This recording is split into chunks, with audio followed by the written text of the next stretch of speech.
I'm J9 from Geek My Games, and today I'm going to be talking to you about board game components. Now, I'm not just talking to any old gamer out there, I'm talking only to the board game enthusiasts. You know who you are. You're that person that stands in a crowded room and all of a sudden might hear the word board game whispered, and it's like 30 feet across the room and there's like 100 people between you and that person, but you go running over there and all of a sudden you're in the face of that person and they're looking at you like you are a complete and total crazy person until you say board games. And then they look at you with complete understanding, nodding their head and smiling because they now know that you are one of them. That's what I'm talking to. You board game enthusiasts who just love everything to do with board games. And one of the things that we board game enthusiasts love to do is geeking our games, upgrading the components. There's nothing more fun than laying out a completely, totally big game with 100 pieces that has tons of fun, new upgraded components in it. So today I'm going to show you some of the components that I like to create and make and upgrade in some of my games. Some of my favorite ones, some are not so good, but just to give you a couple ideas on what to do and how to get started in geeking your games. So here we go.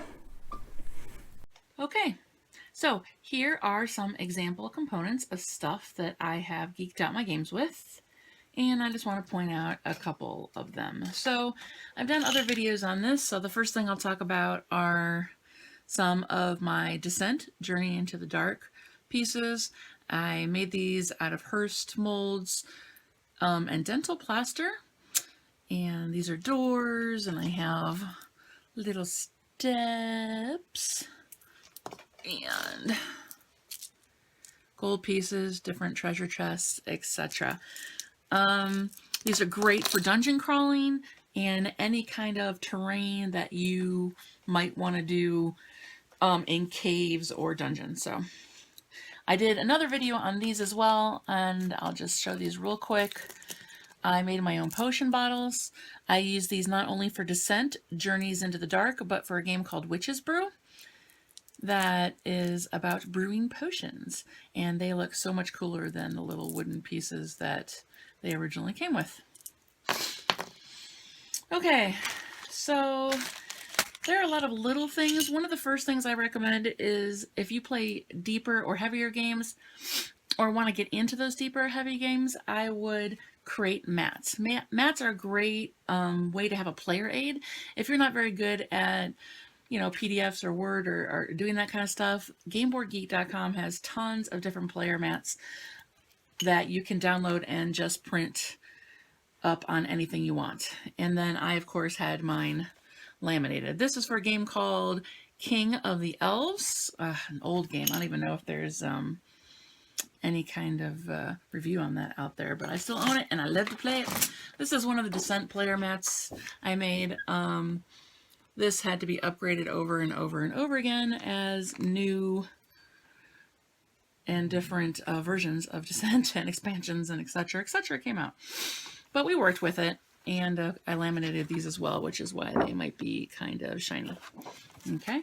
When I go to the dollar store or hobby store, I often pick up these guys. These can be used for any kind of game. You never know when you can throw those into a game. There's a game that I have that has pieces just like this. It's called Trekking the National Parks. It was a Kickstarter a while ago, and I really like it. And if I ever lose these pieces, I will have replacements because I picked them up at the store.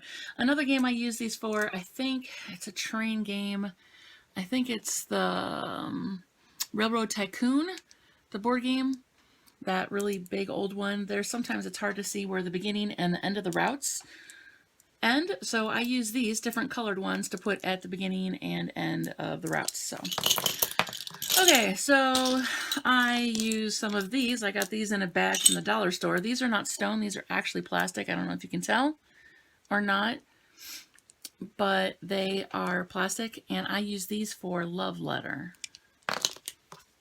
Okay, now you can upgrade your components in any ways, and you by all means don't have to do any of these things that I do here, but I think that just starting to notice things in stores that could be game components is a really good place to start, especially if they're cheap.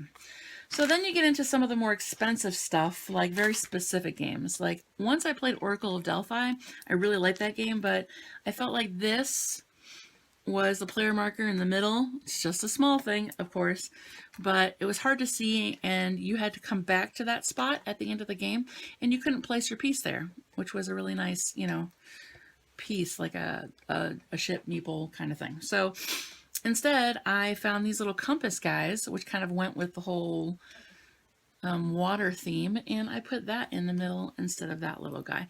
There was a bag for these on Amazon, and I think they were geocaching bits, and I actually got this from a friend from one of my board gamers clubs. It was his idea, and thanks, Steve. I really like it. And I'll try and remember to put that link below as well, if I can find it. Notice that some of these pieces, too, are different shapes. These look like jewels. Again, use your imagination on what kind of a game you want to put those in, right? And then I want to talk about money a little bit. Money's become a really big conversation topic in board game components. They have all different types of money that you can buy, and as we know, like, in the old days, they had like Monopoly had paper money, and everybody hates that. And when they created Power Grid, which is a very popular game, they still had paper money. And I've seen more and more people choosing to go to not, you know, play money or fake money or coins, but actually poker chips. Now, these are not the greatest poker chips. These are plastic and cheap, and I would not recommend these.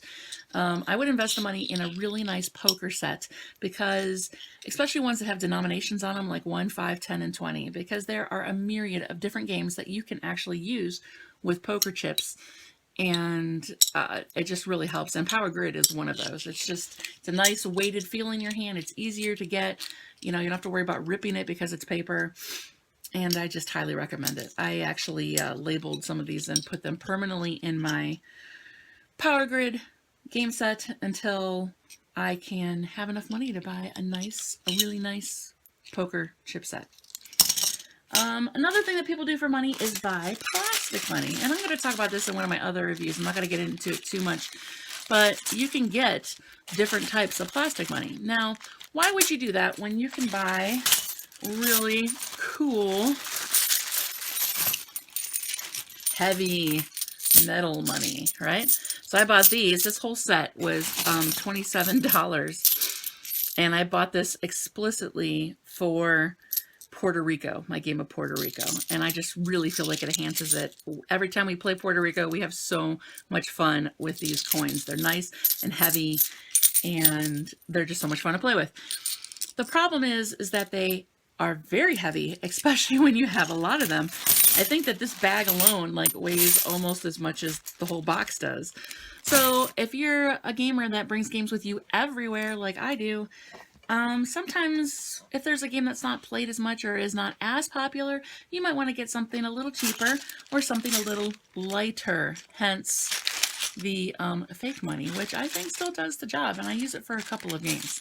And a lot of times you'll find this on educational sites or under school supplies, because they use this for elementary schools to teach kids how to add money.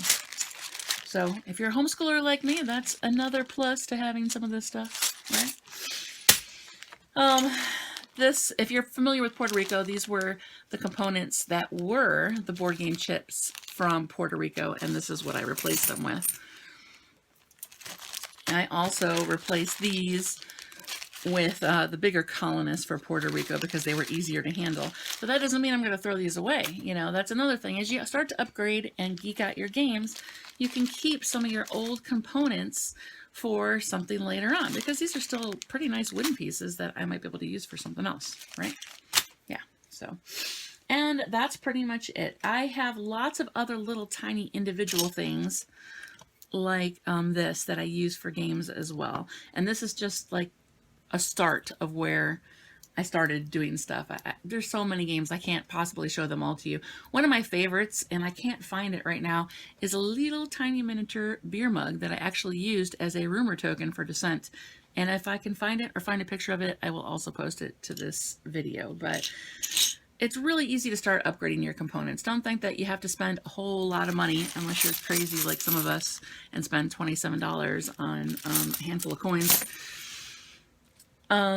Just anywhere that you go, to any store. I bought stuff at the dollar store, hobby shops, anywhere you see it. And once you start buying this stuff, you'll start to see it everywhere. You'll see little chits and bits and miniatures, and you'll be like, oh, that's so cool. I think I could use that for one of my games, right?